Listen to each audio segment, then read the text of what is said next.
Hello, it's Matt Mandel here. My goals are always and still removing waste, driving efficiency, and optimizing your time. What we'd like to go through today is just a goal tracking sheet. This is kind of a hybrid of a couple different goal tracking sheets that I've seen out there. So we built this to meet our needs. So what we're looking for is lifetime goals, and this could be personal, professional, family, could be anything. But the goal is to understand what it is that you want lifetime. Then working back, going to 3 year, and then essentially that should be supporting lifetime, then 1 year and 1 quarter. The goal is to understand what are the results I'm going to make this quarter that are going to end up driving the 1 year results, driving the 3 year results, and driving the lifetime goal. You can toss a date up here. Then essentially looking at a 1 year plan, we've got is 1 year out, then this quarter one, quarter two, quarter three, what's got to happen in each of these quarters to accomplish that 1 year goal. Typically, there should be something that moves through, but just by thinking through and memorializing what you want to accomplish, that has significant value and a higher likelihood of making your goal. Just earlier today, I wrote out my week goals, and I was able to finish one of my week goals this evening before even getting the week started, which is really cool. Then if we look at, these are a couple of things that I've essentially taken from Strategic Coach, and I've essentially adopted and think are great. So one is cleanups. What are the three messes that need to be cleaned up to increase your confidence?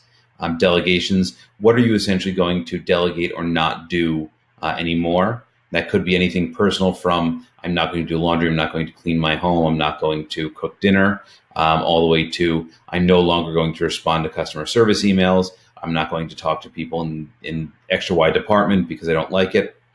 Essentially jumping into new capabilities.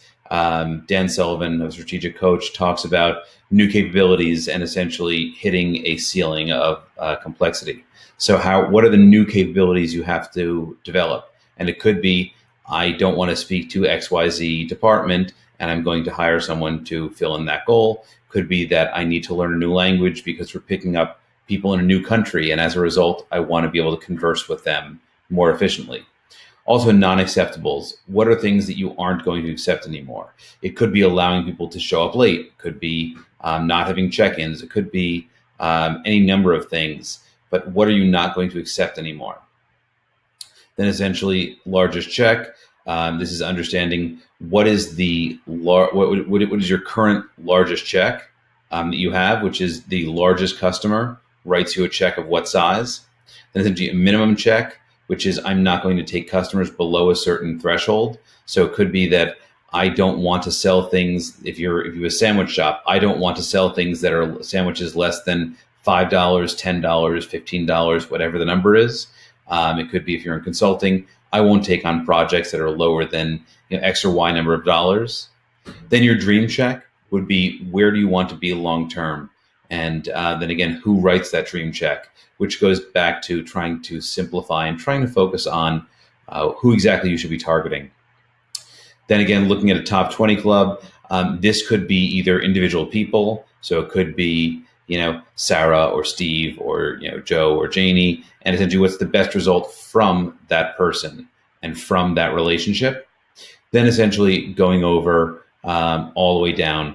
I have for this sometimes roles, because I found that because people change in roles, it may be someone who could be a writer. And the best result is having a writer who will take a video like this one and build it into a blog post. So it would be a writer. The best result would be 5 or 10 pieces of content per month developed into something that has value.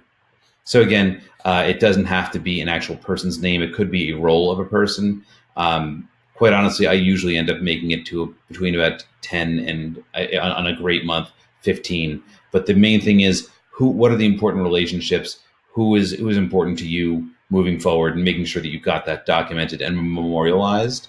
Because if it's memorialized and written down, there's a higher likelihood that you'll find that person and get that accomplished. Again, supporting the lifetime goals. Again, my name is Matt. I'm happy to help you if you get stuck anywhere, because I love productivity, and I love, again, removing waste, driving efficiency, and optimizing time. Have a great day, and hope you are successful. Feel free to download the document below.